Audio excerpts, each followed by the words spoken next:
Al-hadithu as-sabi'u was-salatun. Hadis yang ke-37.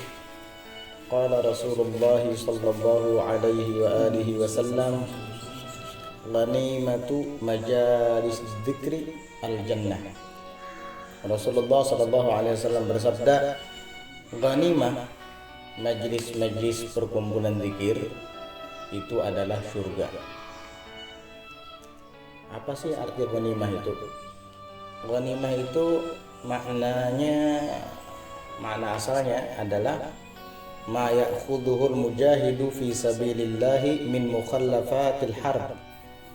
Sesuatu yang diambil oleh para pejuang perang di jalan Allah Ta'ala, min mukhallafatil harb, daripada rampasan-rampasan perang.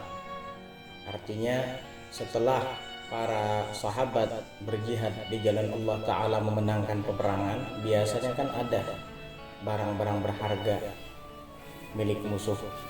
Nah, itu kemudian diambil alih oleh kaum muslimin, seperti misalkan pedang, perisai, kuda, tombak, tameng, dan lain-lain. Maka itu semua disebut dengan ghanimah, harta rampasan perang. Artinya hasil daripada keuntungan berperang diantaranya adalah mendapatkan ghanimah. Nah, begitu pula dengan berzikir kepada Allah Subhanahu wa Ta'ala, hasil keuntungan berzikir kepada Allah, hadir ke majelis-majelis zikir, itu adalah surga. Berarti hadir ke majelis zikir, duduk bersama dengan mereka yang berzikir jauh lebih daripada lebih menguntungkan daripada hanya sekedar ghanimah rampasan perang. Karena rampasan perang hanya kuda, itu pedang dan lain-lain. Tentunya itu tidak akan kekal. Tapi orang yang duduk di majelis zikir, hadir ke majelis zikir, ghanimahnya adalah surga. Itulah diantara keistimewaan menghadiri majelis zikir kepada Allah Subhanahu wa Ta'ala. Berarti di sini dapat kita ambil kesimpulan pula bahwa berzikir bersama, berbarengan dengan orang banyak itu dianjurkan. Banyak riwayat-riwayat yang menyebutkan tentang itu. Ya, walaupun ada sebagian aliran yang mungkin mereka menolak untuk zikir bersama, ya tentunya itu tidak mendasar, sebab riwayat-riwayat yang disebutkan oleh ulama daripada hadits Nabi Shallallahu Alaihi Wasallam sangat banyak. Di antaranya juga maksudnya yang menjurus kepada bahwa duduk di majelis zikir untuk berzikir bersama itu dianjurkan. Di antaranya juga adalah riwayat hadis qudsi. Allah Subhanahu wa Ta'ala menyebutkan, berfirman, ana inda dhanni 'abdi bi wa ana ma'ahu idza dzakarani. Aku ini bergantung sangkaan hambaku kepadaku, dan aku akan selalu bersamanya apabila ia mengingatku. Fa in dzakarani fi nafsihi dzakartuhu fi nafsi. Jika ia mengingat aku pada dirinya di dalam kesendiriannya, aku juga akan mengingatnya pada zatku, kata Allah Subhanahu wa Ta'ala. Wa in dzakarani fi mala'in dzakartuhu fi mala'in khairin min mala'in. Maka apabila ia menyebut aku di perkumpulan orang banyak berzikir kepadaku. Maksudnya apa di perkumpulan orang banyak? Ya di majelis zikir. Mereka duduk bersama berzikir. Maka aku juga akan menyebutnya fi mala'in, di perkumpulan yang khairin, lebih baik minhu, daripada perkumpulannya.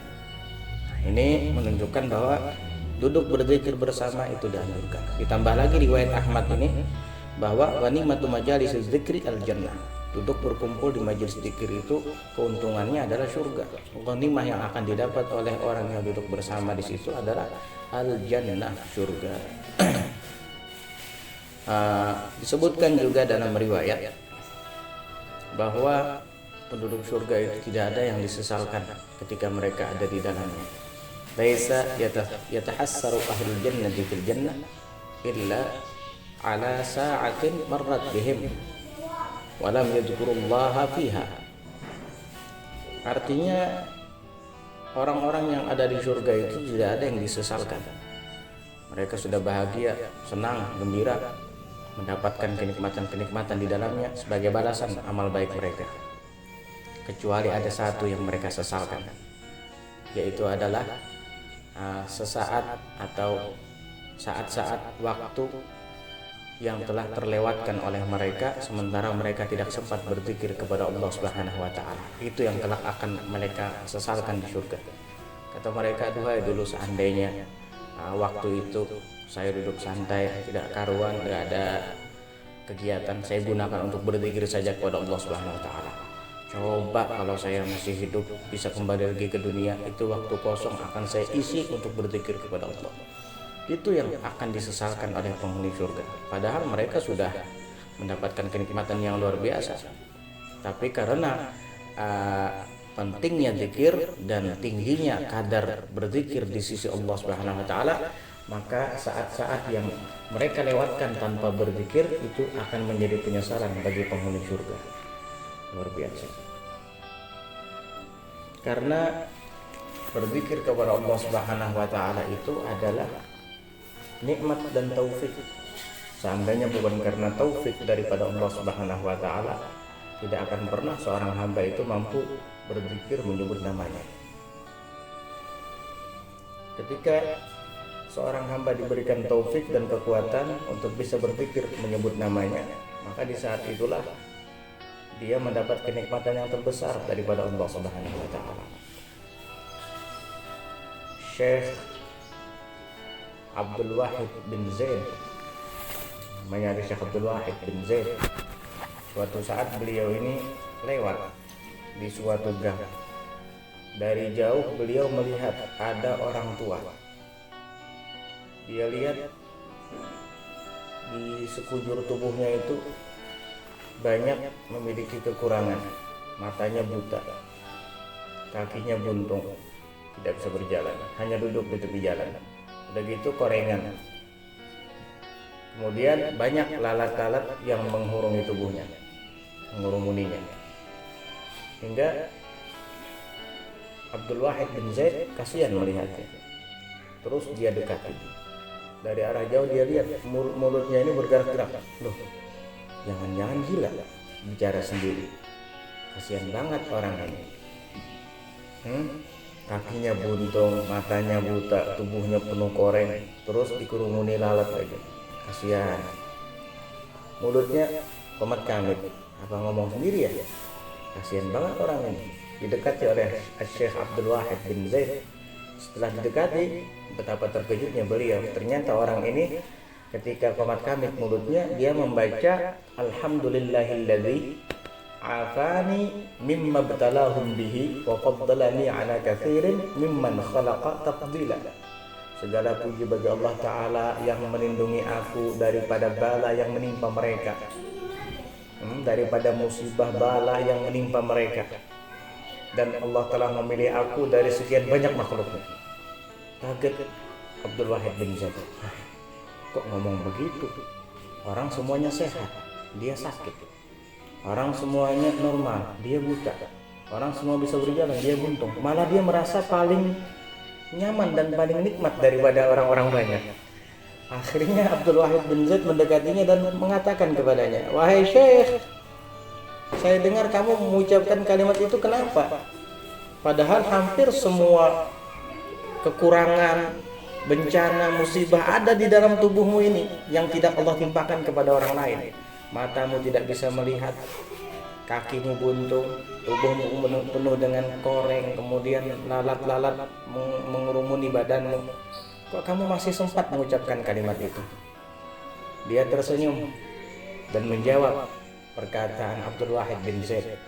Dia bilang, "Wahai anak muda," kata dia, "memang betul tubuh saya ini penuh kekurangan.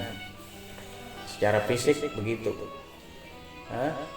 kaki saya buntung, mata saya buta, tubuh saya penuh dengan koreng, lalat pun mengurumuni sekujur tubuh saya. Iya, tapi saya masih punya lidah yang bisa berzikir menyebut nama Allah Subhanahu wa taala.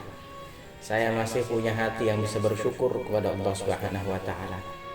Itulah kenapa saya tadi mengatakan alhamdulillahilladzi afani mimma btalahum bihi wa faddalani ala katsirin mimman khalaqa tafdila. Itulah sebabnya.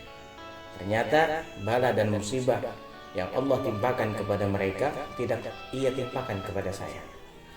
Berarti maksud dari perkataan orang tua yang buta tadi adalah selama ini orang-orang yang ada di sekitarnya yang normal, sehat walafiat secara fisik, tapi tidak sempat berzikir kepada Allah, hatinya pun lalai, tidak bersyukur atas nikmat-nikmat Allah, itu adalah musibah menurut beliau. Itu adalah bala bencana yang menimpa mereka.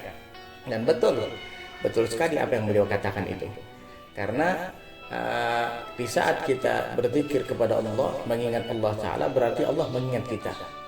Nah, di saat mereka itu lupa dari Allah, berarti Allah melupakan mereka. Betapa beruntungnya orang yang diingat oleh Allah Subhanahu wa taala dan betapa ruginya orang yang dilupakan oleh Allah Subhanahu wa taala. Begitulah pola pikir orang tua tersebut dalam memahami nikmat Allah taala dan dalam memahami tentang bala dan musibah yang sebenarnya. Mendengar nasihat daripada orang tua itu, maka Syekh Abdul Wahid bin Zaid baru sadar bahwa ternyata kenikmatan itu yang sebenarnya adalah di saat kita diberi taufik oleh Allah Ta'ala untuk dapat berzikir menyebut namanya, dan di saat hati kita masih bisa bersyukur, merasakan atas nikmat-nikmat yang diberikannya kepada kita, sehingga bersyukur kepada Allah Subhanahu wa Ta'ala. Hadis rawahu Ahmad, riwayat Imam Ahmad. Mu'ad bin Jabal radhiyallahu anhu, seorang sahabat Nabi, beliau pernah menceritakan kepada sahabat lainnya, juga kepada para tabi'in, akhiru kalimatin faraktu alaiha Rasulullah sallallahu alaihi wasallam. Akhir kalimat yang terakhir kali aku dengar dari Nabi, setelah itu aku berpisah dari beliau. Artinya setelah itu Nabi wafat. Apa? Saya mengatakan kepada Nabi, anni qultu lahu akhbirni ya Rasulullah bi ahabbil a'mali ila Allah. Beritahukan kepada saya wahai Rasulullah amal-amal yang paling dicintai oleh Allah Ta'ala. Faqala, maka Rasulullah sallallahu alaihi wasallam menjawab, anta muta wa lisanuka ratbun min dzikrillah.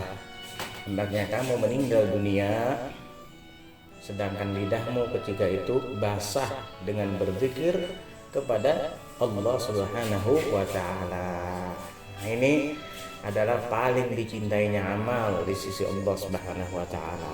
Tentunya orang yang basah lisannya dengan zikir kepada Allah di saat menjelang sakaratul maut, itu adalah orang yang memang sudah dari sejak sehat dahulu dia terbiasa berzikir kepada Allah Subhanahu wa Ta'ala. Makanya Nabi bersabda, yamutul mar'u ala ma 'asha alaih. Seseorang itu meninggal dunia tergantung dengan kebiasaannya di waktu masih hidup. Mudah-mudahan Allah Ta'ala jadikan kita sebagai orang yang terbiasa berzikir, menyebut namanya, dan ketika ajal datang menjemput, lidah kita basah dengan zikir menyebut nama Allah Subhanahu wa Ta'ala, hingga kita meninggal dalam keadaan husnul khatimah. Amin Allahumma amin.